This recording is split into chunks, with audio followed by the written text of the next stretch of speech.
2011 Fisheries Plan Commission. If everyone will join us for the Pledge of Allegiance. Pledge allegiance to the flag of the United States of America and to the republic for which it stands, one nation, under God, indivisible, with liberty and justice for all. Thank you. Kay, will you give us our roll call? Yes. Mr. Stewart, Mr. Zimmerman, Mr. Fain. Here. Ms. Logan. Here. Mr. Peterson. Here. Mr. Moulter. Ms. Stoller. Here. Mr. Richards. Here. Ms. Kelly. Ms. Lang. Here. And Mr. Stevenson. Here. So do we have a quorum? Okay. 7 of 11, I think, We have right? 7. Thank you. First on our agenda, we have appointments, and we have a consideration for Megan Schaefer to the Plat Committee. I would entertain a motion. Motion to, for Megan Schaefer to be in the Plat Committee. We have a motion. Second. We have a motion and a second. All those in favor signify aye. Aye. Any opposed? The motion carries. Thanks, Megan. Second, we have Jonah Butler as consideration as secretary for the Plan Commission. I would entertain a motion for that as well. So moved. We have a motion. Second by Don. All those in favor say aye. Aye. Any opposed? The motion carries. Thanks, Jonah, as well. Now we have on our agenda the previous minutes from our previous meeting on April 14th. I presume we've all had an opportunity to review those. Motion to approve. Motion by Pete, second by Rick. All those in favor signify by saying aye. Aye. Any opposed? The motion carries and the approval of our previous minutes. The next matter on our agenda is matter number TA-21-2, UDO text amendment for the Municipal Airport District. It's a consideration of a text amendment to section 3.42 Municipal Airport District to modify the lot area requirement, building setbacks, and impervious surface area. Megan? Yes, good evening. And I also want to say welcome back. This is our first in-person meeting since we first went into lockdown last year. So what a year it's been. So with that, yes, the item before you is for the Municipal Airport UDO text amendment. In 2016, the city drafted a master plan for the municipal airport property, and at that time, we had adopted development standards for that development. And so, as we're now in the phase of building out that area, we've realized that some of our standards need updated to make development even feasible for this property. So, the area that we're looking at that's really zoned this municipal airport is just north of 96th Street. Just east of Allisonville Road here, identified in pink. And then here's an overview of the standards that are being updated. So these standards are tied to the Unified Development Ordinance for the city under the Municipal Airport District. So these aren't tied to any specific project. This is a UDO text amendment change. As you can see, the lot area that was first established was 150 acres. That is significantly over what the intent of staff was at that time. For any lot area for development. That's more than any of our current districts. So we are actually just removing that standard altogether, which is consistent with our other commercial and industrial districts. And then we're also reducing the setbacks. So you can see there the front, side, and rear setbacks are all being reduced from 100 to 25. Those are consistent with the C3 setbacks for the side and rear, and then 25 front setback. That really just aligns with the master plan that was developed back in 2016. And then the impervious surface area, that's going from 60 to 85%. Staff is okay with that increase, and all landscaping and buffering requirements would still need to be met. And any drainage detention requirements are in addition to what this standard is. So any stormwater runoff would still need to meet the separate stormwater ordinance. I just want to be clear, because we have heard from some residents regarding a potential project for this area. This is not tied to that project. That went through our Board of Zoning Appeals back in March for approval. So at that time, there was a public hearing that was held for that specific development that was approved. this is more of a cleanup item as a result of that BZA meeting. So we've realized that our standards need updated, and we don't want all these new developments to require variances, which is why we're here before you tonight. So just want to make that distinction for you all. But this is being led by the City of Fishers, so if you have any questions, I'm happy to answer. Thanks, Megan. Megan, just a quick question. I want to make sure, and obviously these have all been approved by the airport authority, all these changes. Correct. Thanks. Any other questions by board members of staff? If not, I will open up the public hearing at this time. If there's anyone from the public who would like to address the commission as relates to this particular matter, please approach the podium and please provide your name and address for the record, and then you can share your presentation. My Thank you. name's Kevin Thomas, and I live at 7010 East 106th Street. And the Metropolitan Airport property is large enough that it contains some areas that I think have different appropriate zoning classifications.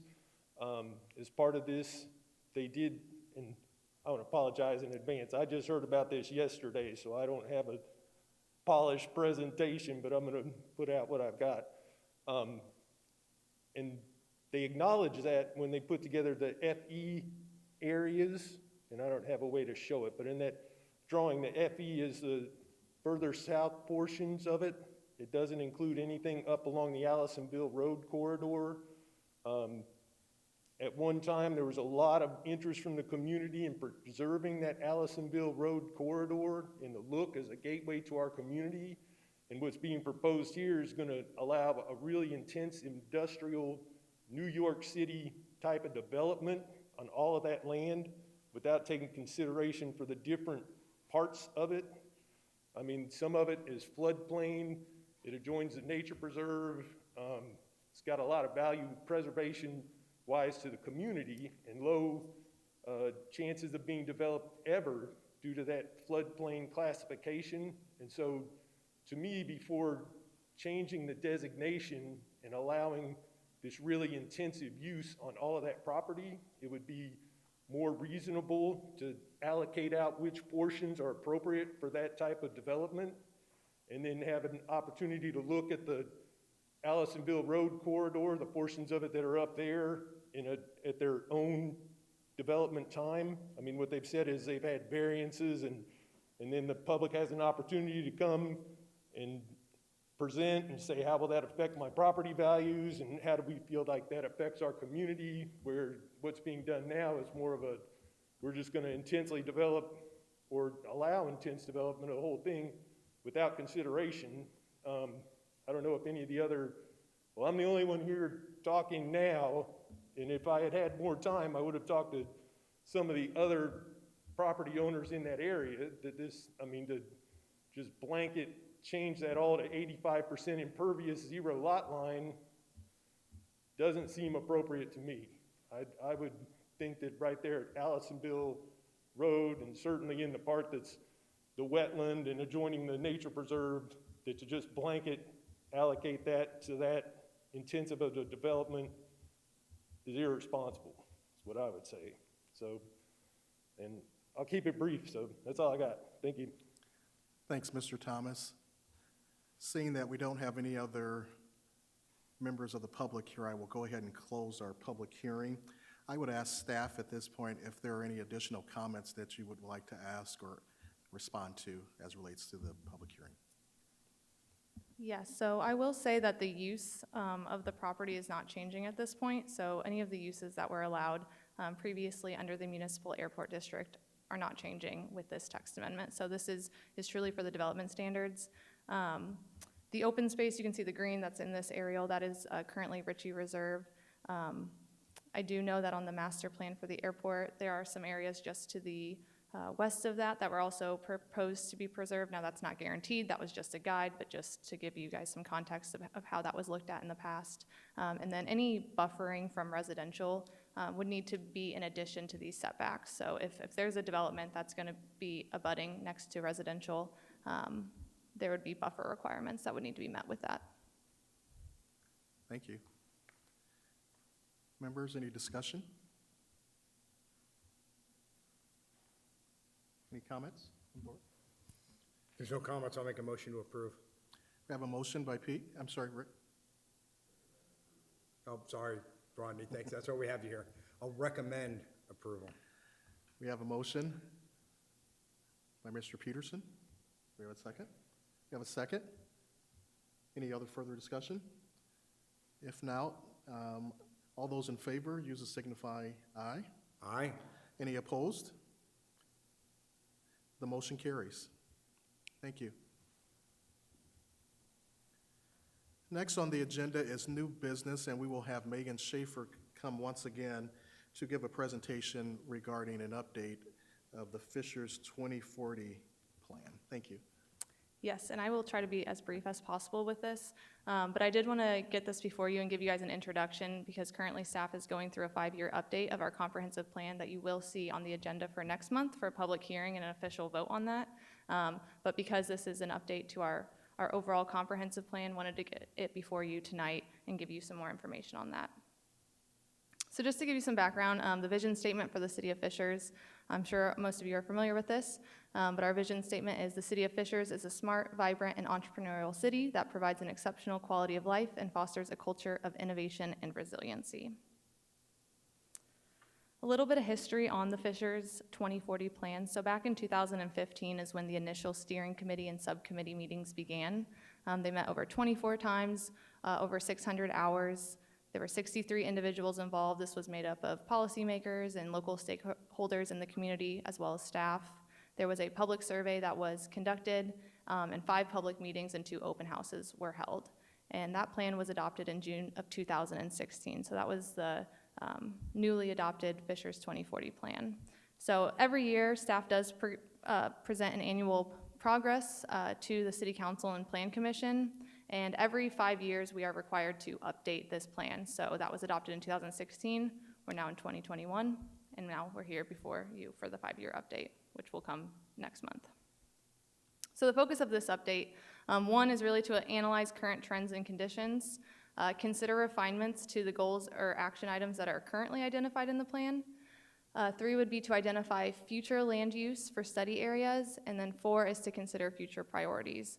Obviously, there's been a lot of changes over the past even just year, so there's things that we definitely wanted to add in with this update this year.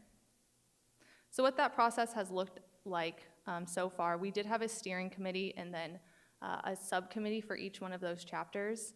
There were 29 individuals involved, and this was made up of city council members and other community stakeholders, as well as staff. The Fishers 2040 plan is broken up into 4 chapters. So that would be land use, housing and neighborhoods, transportation, and parks. So that's really the bulk of the 2040 plan. So I'm just going to give you a brief introduction into each one of these chapters. I will say, if you go to fishers.in.us/2040, you can review the full plan, and it's also broken down into chapters if you just have a specific interest, let's say in transportation. So in any questions that you get from the public, you can send them there, and they can also submit public comments directly on that website. But for the future land use, there were 11 study areas that were identified back in 2016 that we weren't quite ready to determine what the land use should be for these areas. And so with this update, we have taken a deeper dive into each one of those study areas to identify what is the intended or ideal future land use for each one of those areas. I will say that this future land use map does not change the current zoning. It does not change the current use of the property. This is purely to be used as a guide for decision makers when we look at rezones and new development in the city. So this is the full future land use map. I'm not going to go into each one of the sections here, but I will say that each special study area is looked at more in depth, and you can review that again at that fishers.in.us2040. But the hashed areas that you see here are those newly designated areas. You can see around the State Road 37 and up in East Fishers, just south of the interstate. That was a big area that we looked at as well, and just recently discussed the airport district. You can see that kind of highlighted on this map here in pink. So we did take a look at those areas with this update. So just some future land use action items that were identified would be rezoning areas of the city to align with this future land use map, establishing more mixed use nodes, so really taking a look at areas where residential and commercial maybe can mix together, and identifying future redevelopment areas. I guess I'll pause real quick for any questions on land use, if anyone has any questions. All right. So then for housing and neighborhoods, the main action items that were identified, or I guess themes of this update, one would be to promote housing diversity, affordability, and the needs of a changing demographic. So this is really to encourage an integration of a variety of housing types in neighborhoods. Something else that came out of this was establishing a housing task force to look at how these variety of housing types can be incorporated into our current single-family subdivisions that we have. And then revising the UDO to address and encourage universal design. So that's the graphic that's shown here. Really ensuring that people have the ability to age in place and they don't have to move as they age, and making sure that the new homes that are getting built in Fishers incorporate these design elements. And then second with housing is to support revitalization and upkeep of existing neighborhoods. We are still expanding, but we still have older neighborhoods now that are getting into 30, 40 years old. And so really, how do we support the revitalization and the maintenance of those neighborhoods? So some of the action items that were identified out of that is taking the current neighborhood matching grant program and utilizing that maybe for additional improvements within neighborhoods, and then working with HOAs, homeowners, and landlords to identify the needs of the existing neighborhoods.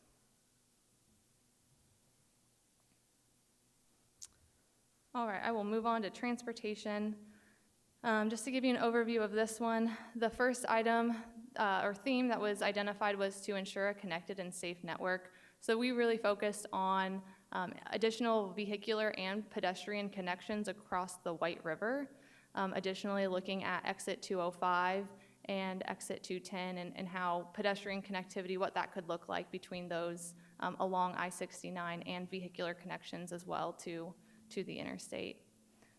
Second is filling in pedestrian trail gaps. So we've done a good job at new developments putting in sidewalks, but then with that there's a lot of infill that needs to happen with those sidewalk gaps. And so really completing a trail gap analysis and identifying funding priorities for where those should be filled. And then supporting new mobility technologies. So I'm sure you've all heard of EV, electric vehicles. And so really looking at what are the best practices for EV charging and updating our UDO to require EV charging stations with commercial developments. So this gives you an overview of the thoroughfare plan. I know it's pretty small for you guys to take a look at here, but again, I'd encourage you to go online and take a look at this. You can see the bubbles there identify changes to intersections from the initial adopted plan in 2016. So some of these intersections have been updated with various improvements. So we're really just, this is something that our engineering currently does and updates every year, and we're just making sure that the official thoroughfare plan that's adopted within this 2040 document aligns with what staff is working on. And then the major update for the bike and pedestrian plan is the nickel plate trail. So that was not identified on the initial bike ped plan, and obviously that's going to be a huge regional bike and pedestrian amenity that's being constructed currently. So getting that on this plan with this update.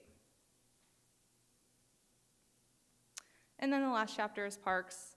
So this map gives you an overview of our entire park system. We have over 770 acres of parkland in the city of Fishers.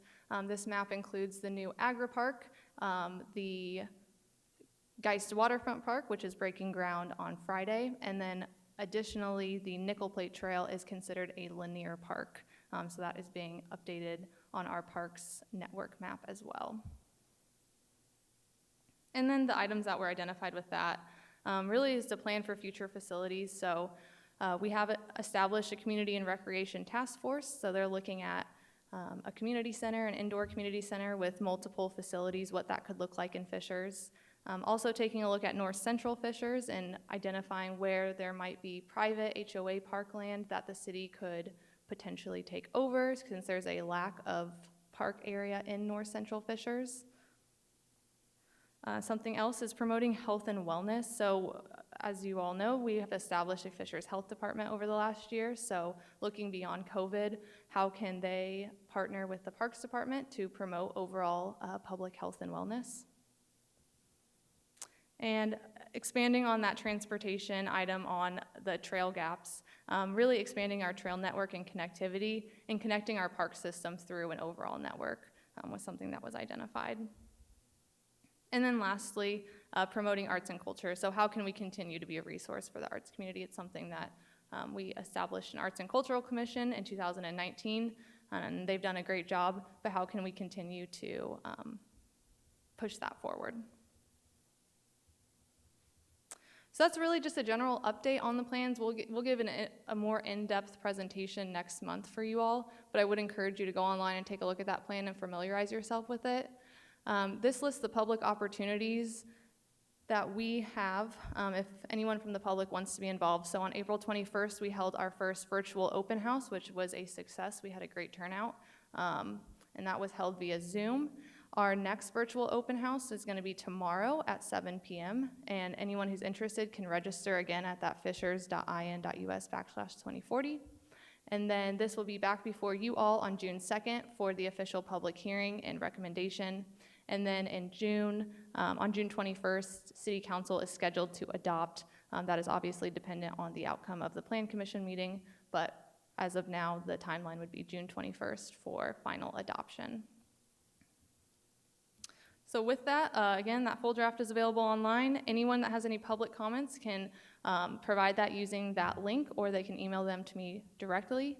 And we do request that comments be submitted by May 26th, just to give staff some time to compile those and get them all to you all before the Plan Commission meeting. So that is all I've got for the 2040 plan, and I'm here to answer any questions you have at this point. Thanks, Megan. Any questions from the board? I had one question. I think you've already answered it, Megan. I was just curious regarding the participation from the public in this update process. I think earlier in your presentation, you mentioned there were approximately 65 or 63 members of the steering committee, and you just mentioned the virtual meetings, the first one and the next one tomorrow. Can you, I guess, compare or quantify our public involvement this time around 5 years later, I guess vis-a-vis what we did 5 years ago? Yeah, so I will say 5 years ago was when we were first adopting the overall comprehensive plan. So there was more public outreach at that time, but we were starting from almost scratch of establishing a comprehensive plan. This is really a 5-year update, almost a cleanup item, because there's been a lot of changes just in the world. We've taken this opportunity to take a deeper dive into each one of those chapters. So I will say the public involvement hasn't been as much as it was back in 2016, but for an update, we have had a significant amount of public involvement. Even having those subcommittees established for each one of the chapters, we met 4 times. We were able to meet virtually to have those discussions. I think we met for 2 hours each. And then with the virtual open houses, I've been very surprised and pleased at the turnout. So we had 150 people register for that first open house with Zoom. I think about 60 people showed up. And then when I last checked for tomorrow's, we had 60 people register, but a majority of the people register last minute. So I would expect that to be closer to the 100 mark tomorrow as well. So we've had a great turnout even through COVID. I think virtual meetings are accessible to a large part of the population. So we've had great success with that. Awesome. Thanks, Megan. Any other further questions? It's been 5 years, really, I get all that. Are you tracking accomplishments or the goals from 5 years ago? For example, housing diversity, like as a goal and plan to get that. How are we doing? Yeah, so some action items we have kept track of. Housing diversity, I'd have to look at the specific action that's currently in the plan, but we are tracking the action items that we have completed, ones that we have started and maybe have some more work to do, and then those that are not started. So as a part of this update, available online is an implementation chapter where we break it down into table format with each one of these action items, identify if it's been established, and then, and if it has, how we've accomplished that. So that is available online and definitely something that we've taken a look at. Hey, Megan, if I remember right, didn't Tony say that, wasn't it like 60 or 70% of goals were achieved in the first like 4 years or something crazy? It was pretty, just to kind of piggyback on that comment, I remember it being a really high amount have already been done. Yes, and I had hidden this slide just for the purposes of tonight's meeting, but we had 149 actions in the initial plan. Out of those, 72 have been complete and 54 have been started. There's 23 that have not been started, but yes, we have, in the first 5 years, completed a significant number of the actions that were identified. That's great. Thanks a lot. It is very impressive. Well, if there's no further questions, thanks again, Megan. We will go to the next agenda item. We have no old business, and Megan, you're up to bat once again for staff communications. Yeah, so just, I know this is something that we started doing over the past couple months, but giving you a summary of what last month's council meeting resulted in. So just to give some follow-up for what you all vote on. We did have 4 annexations, so 33 additional acres were incorporated into the city of Fishers. We had a utility and easement vacation for the Indianapolis Airport Authority, a public hearing on that. And then the Villas at Fishers District PUD, that you all saw that before you, and that was that Thompson Thrift development just south of the Fishers District. That PUD was approved at council last month, so just wanted to keep you guys all informed on that. And that's all I had. Thank you. Any further comments from the board? If not, we have no further agenda items tonight, so I would entertain a motion to adjourn. Motion to adjourn. We are adjourned. Thank you.